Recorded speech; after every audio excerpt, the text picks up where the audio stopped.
Moi, je voudrais prendre l'histoire des questions du PCF et des directions nationales. Je pense que l'enjeu, c'est d'avoir un parti communiste français qui y croit. C'est-à-dire qui porte une conviction, pas une conviction arrêtée, une conviction qui convainc et qui y croit. Parce qu'on a des congrès, et puis on fait autre chose après. On a des congrès qui sont des assemblages de mots, et puis on joue dessus et on fait autre chose après. Donc moi je crois que les communistes et les amis des communistes, il faut qu'ils disent partout ça, il faut que ça monte là, dans l'année à venir. Il faut que vous y croyez. Il faut être tenace, il faut y aller, il faut faire des choses cohérentes. Et puis il y a des choses qui n'ont pas marché, il faut en tirer les conséquences quand même. Il y a des décisions qui ont été prises, qu'on assume. Donc il y a une question de transparence. Et c'est pas un truc de taulier, de patron, non, au règlement de compte, non. Mais de lisibilité, de cohérence, d'efficacité. Dans la fraternité, on sait faire. Et des fois, il vaut mieux avoir une bonne discussion, franche et sincère, et puis on avance ensuite. Donc je crois que c'est important. Le rôle d'une direction nationale, c'est donner un sens, effectivement. Mais ça ne peut pas être que... C'est tous les militants. Il y a une transformation des partis parce que les militants doivent décentraliser ce sens. Mais ils ne pourront pas le faire seuls. Ils ne pourront pas le faire s'il n'y a pas un sens qui est donné nationalement. On vient de le voir dans l'effacement du Parti communiste français à la présidentielle, qui fait qu'à la législative, c'était illisible. Effacement renforcé par d'autres, y compris des médias communistes comme le journal, qui entretiennent la confusion. 95% le même programme. Non. Et ça ne veut pas dire qu'on ne pourrait pas s'allier, d'ailleurs, dans un autre monde s'il n'y avait pas eu ça. On s'allie avec des sociodémocrates. Donc on peut s'allier avec Mélenchon.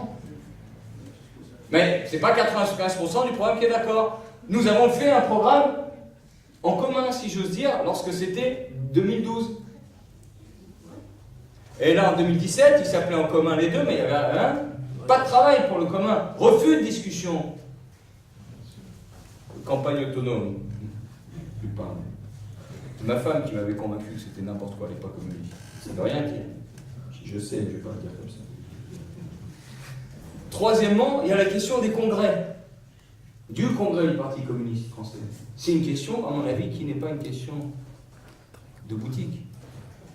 Mais il est commencé par une méthode, je suis filmé, mais je le pense, qui ressemble à ce que j'ai dans ma boîte, qui est un service public. On fait de l'intégration managériale, ressources humaines. C'est-à-dire, on parle méthode, et puis on fait des groupes de travail de tous les côtés, mais la rentabilité, on n'en parle pas. Le but du service public, on n'en parle pas. Les moyens, on n'en parle pas beaucoup. Ça, c'est dans le service public. Et là, j'ai la triste impression qu'on pourrait aller vers ça, alors qu'on pourrait consulter librement les communistes. Donc, il faut là aussi, pas de maintien. Et il faut être libre. Donc, il faut pousser ça, faut le découper en morceaux. Et finalement, les choses, il ne faut pas les compliquer au maximum, même si j'aime bien compliquer. Mais il faut une orientation, un type de direction et une direction à renouveler. C'est pas dire jeter les gens, pas les jeter tous. Il y en a qui, s'ils y croient plus, c'est respectable. S'ils croient que c'est fait meilleur ailleurs aussi, c'est respectable. Elle peut le croire. Son primitif, il l'a peut-être cru.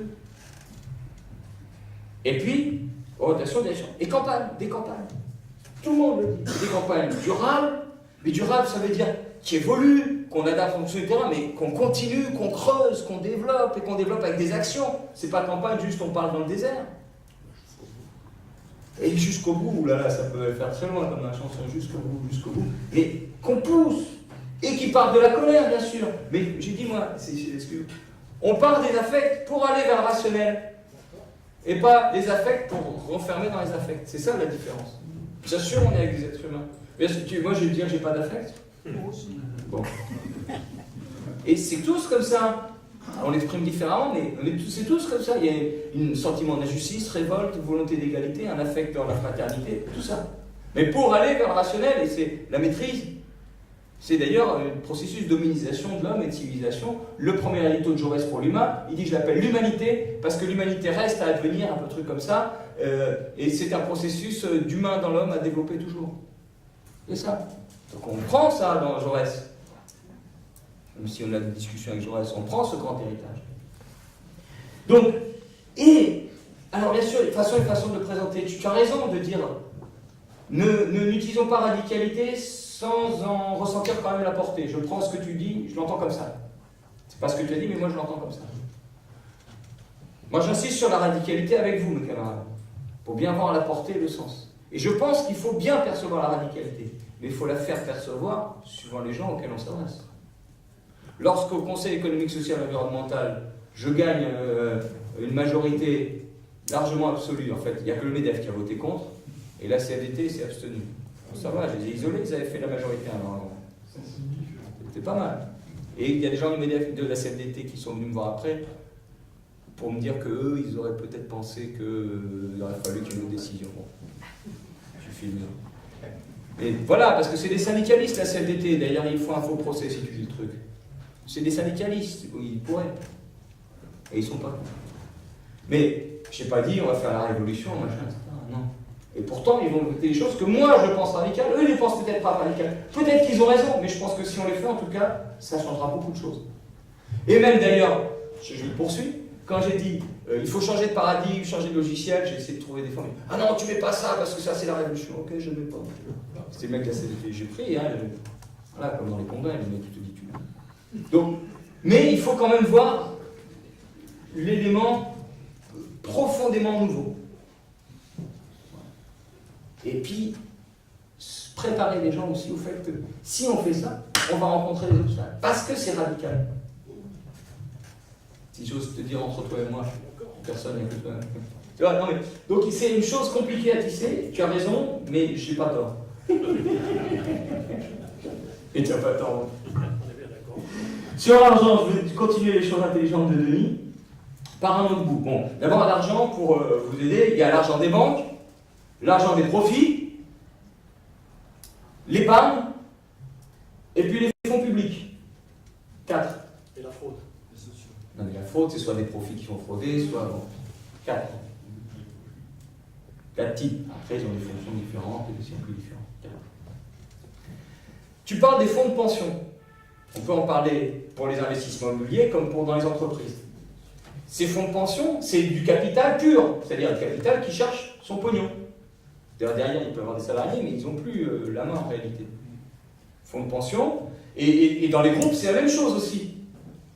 Sanofi, dans la tête de Sanofi, c'est L'Oréal qui contrôle, ils ont 10% des actions, en fait, peut-être 18% des droits de vote, je crois. Mais l'essentiel du reste, c'est ce qu'on appelle les investisseurs institutionnels, c'est les fonds de pension. Et donc, ils cherchent du pognon. Et il faut une alternative avec ça.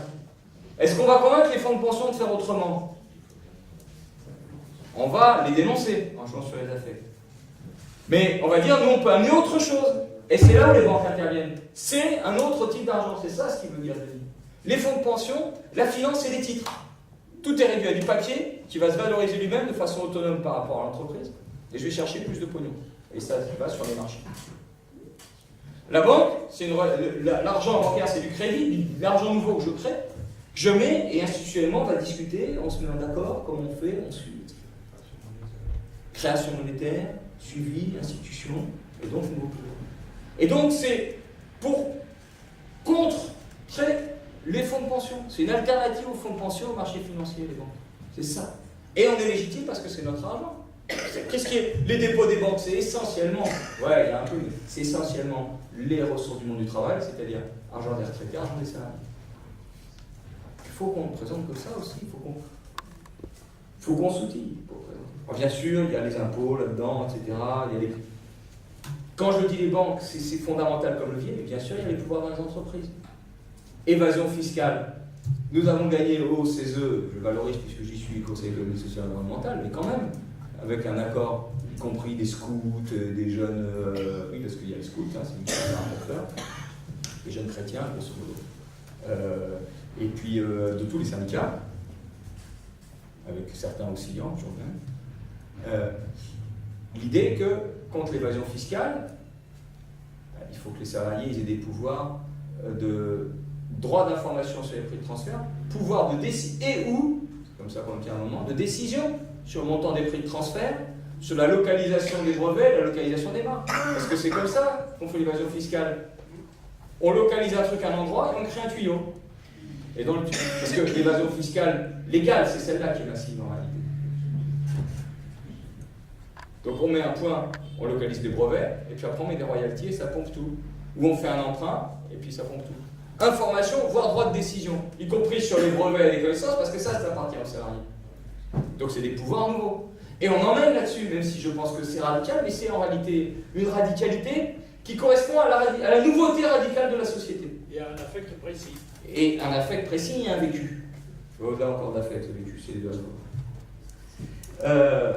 Et d'ailleurs, les banques, c'est aussi le moyen de l'évasion fiscale parce que ça passe, tout ça, en réalité, les banques, on les compte. Elles voient quand l'argent va dans les paradis fiscaux. Je suis étonné qu'il n'ait pas dit, mais parce qu'il voulait juste aller montrer. Voilà. Alors, 2 points pour finir. Marc, sur l'emploi. Est-ce qu'ils vont marcher? Est-ce que ça va marcher? Est-ce que ça ne va pas marcher, leur affaire? Je vous alerte sur une chose. Il y a le plein emploi, nous dit-on, en Allemagne. C'est pas un débat de spécialiste, hein, parce qu'à un moment, vous vous rappelez, Paul se mettait en colère sur oui, le plein emploi, c'est pas ça qu'on vit, c'est une sécurité d'emploi et de formation. Mais le plein emploi, c'est 4% de chômeurs en Allemagne. C'est 4% de chômeurs aux États-Unis, et j'ai entendu récemment, le plein emploi, ce serait 8,5% de chômeurs en France. C'est ça le plein emploi. C'est simplement on compte le nombre d'emplois sans regarder leur contenu, en durée, en salaire, en épaisseur d'emploi, en temps de travail. Et puis, c'est l'emploi au taux en vigueur. C'est ça le plein emploi. Et donc, on va nous dire, on doit être comme les Allemands sur le plein emploi. Mais en réalité, on revient au social dont parlait Bernard Devers. Si on regarde la statistique de pauvreté, par exemple, entre France et Allemagne, donc 4% de taux de chômage, à peu près, peut-être 4,5, l'Allemagne, c'est faible. Taux de pauvreté, avant redistribution, comme en France. 14,5, je crois, ou 14,7% des gens sont en dessous du seuil de pauvreté, qui est 60% du revenu médian. Même chose en Allemagne qu'en France. Et après redistribution, c'est même un petit peu plus qu'en Allemagne qu'en France. 16 d'un côté, 14 de l'autre. Disons c'est la même chose parce qu'on mesure mal, et puis en France, il y a une grande ville qui est Paris, là-bas, c'est des villes moyennes, la vie, c'est pas la même chose. Bon. Taux de pauvreté, similaire, alors que l'emploi, 2 fois moins important. Donc il y a un problème sur le contenu de l'emploi. Oui, nous voulons une sécurité d'emploi et de formation dans une mobilité avec progression et toute autre chose qu'un emploi à tout prix et tu bouffes de la merde. Hein? Donc ça, je crois que c'est important. Et donc on peut avoir l'impression qu'ils vont faire plein d'emplois et qu'ils vont créer des emplois. S'ils développent ça. S'ils développent les licenciements. On peut avoir un volume d'emplois par an qui est en fait un partage du travail réactionnaire. On peut avoir ça. D'autant qu'ils ont un risque emploi, eux, ils le savent. Insuffisance de qualification, le patronat veut mettre la main sur la formation, je le dis. Mais aussi, ils ont un risque emploi. S'ils ne tiennent pas les salaires de tout le monde, les cadres vont demander beaucoup. Donc ils ont un risque emploi. Et puis, méfions-nous, il peut bénéficier, c'est ce qu'a dit Denis, et c'est le début économique de Denis, ils peuvent bénéficier d'éléments positifs un temps. C'est-à-dire, il y a un risque, parce qu'il y a cette énorme poudre financière qui a accumulé, une étincelle peut tout faire exploser, cette suraccumulation financière. Mais, il y a quelques conditions favorables. Le Brexit, Trump qui ferme, ça peut faire de l'attractivité des capitaux pour la France, il va jouer là-dessus. Mais Trump qui ferme, ça peut vouloir dire aussi Trump qui va attirer des capitaux chez lui pour faire ses investissements en infrastructure, vous avez vu. Et donc, tout de suite, si les capitaux vont aux États-Unis, non plus obligés, pour retenir les capitaux, on leur offre du rendement, donc on monte nos taux d'intérêt. Comme ça que ça se passe. Et du coup, on tue l'investissement. La crise financière. Et ils sont coincés, on le voit, ils sont coincés. Ils sont pas comme ça. C'est comme ça qu'ils marchent. Donc, et troisièmement, Macron essaie de jouer un truc fin sur l'Europe. Intégration sociale, en disant je fais un socle social européen. Et au CESE, j'étais le seul à voter contre le socle social qu'a proposé le CESE. Il y a toutes les organisations syndicales. Certaines se sont abstenues, j'étais le seul à voter contre. En disant l'enjeu, c'est pas d'ajouter un socle social, c'est d'avoir de l'économie qui ne joue pas contre le social et l'environnemental. Et vous voyez, donc il peut intégrer là-dessus. Comme il intègre dans la consultation, Macron va chercher à la fois à coller à Merkel pour qu'elle l'aide, et à coller à Trump pour les technologies. Pierre-Yves Horas, ce matin, on avait une autre réunion, a dit des choses très intéressantes là-dessus. Il veut coller à Trump. Il invite Trump pour le 14 juillet. Alors que Merkel dit non, il ne faut pas inviter Trump. Elle est plus dure. Elle est à la fois plus réaliste sur les États-Unis et elle a plus les moyens de ne pas faire avec les États-Unis. Lui, il veut chercher à coller technologiquement, d'autant qu'on a une structure productive moins industrielle et plus service que les États-Unis. Voilà. Mais bon, le risque financier est majeur. Il y a des risques explosifs, y compris, on ne vous a pas montré les graphiques, Denis montre financier, mais si on rapporte la valeur ajoutée créée à la valeur des machines de technologie de l'information, c'est de plus en plus efficace. Mais si on le rapporte à la façon dont c'est pris pas comme machine, mais comme capital financier, les droits de propriété intellectuelle, donc tout ce qui est censé englober les machines, les brevets, etc., alors là, l'efficacité plonge, parce qu'il y a une enflure financière liée à l'information. Fait que, qu'est-ce qui se passe? On développe des recherches, ça fait des informations, on les englobe dans de la finance, donc j'ai dépensé, mais pour mettre au point, mais d'autres vont racheter très cher, donc on va redépenser 4 ou 5 fois plus que ce qu'il a fallu faire, ça fait l'enflure financière, et finalement, on s'épuise pour faire un peu de valeur ajoutée, parce qu'on a dû dépenser pour l'accumulation financière, pour le rachat acquisition. Vous suivez le raisonnement, il faut bien comprendre cette chose. Pour créer les informations, il y a une dépense, elle est importante, mais elle est de plus en plus efficace. Par contre, pour les approprier et les racheter, c'est sous forme financière, rachat, fusion, acquisition, et là, c'est des trucs énormes qui pèsent très fort, parce que la valeur ajoutée, elle ne va pas forcément beaucoup changer. Et donc, ils sont dans cette contradiction, et le risque financier maximum, risque d'explosion financière, même lié à la technologie, reste. Et donc, il faut rester attentif, et le diagnostic qu'on porte de suraccumulation très très forte qui est en train de monter, tu l'as dit, quelqu'un l'a dit aussi, les Échos le mettaient en avant, et là encore hier, le papier des Échos qui met ce risque-là, et d'ailleurs la bourse, qui recommence à plonger. Et quand la bourse plonge, elle a des pouvoirs, la bourse. Parce qu'elle dit, donc, bon, c'est pas la finance d'un côté et le réel de l'autre. Hein. Il y a la finance qui dit ça va pas, et donc pour que ça aille mieux, j'ai des pouvoirs d'entreprise, on va virer du monde. Tiens, un banquier, je sais bien, ex-banquier à la retraite. Et donc on vire du monde, et donc ça a un effet sur le réel. On vire des gens, on délocalise, on ferme des boîtes. Donc quand la bourse pense, ça peut avoir des effets. Voilà, écoutez, pour conclure, donc on a cette idée de développer les amis d'économie et politique. On va mettre au point les statuts, voir une association, etc. Et on vous enverra avec coordonnées. On n'a pas pu être au point aujourd'hui. C'est pas pour vous dire bougez pas, on fait tout. Bon, on ne sait pas bien ce qu'on peut faire pour la fête de l'UMA, mais il faudrait faire quelque chose. Et je pense que les deux enjeux majeurs, c'est reprendre une grande campagne sur le coût du capital et avoir un congrès communiste qui soit utile au Parti communiste et au pays. Voilà.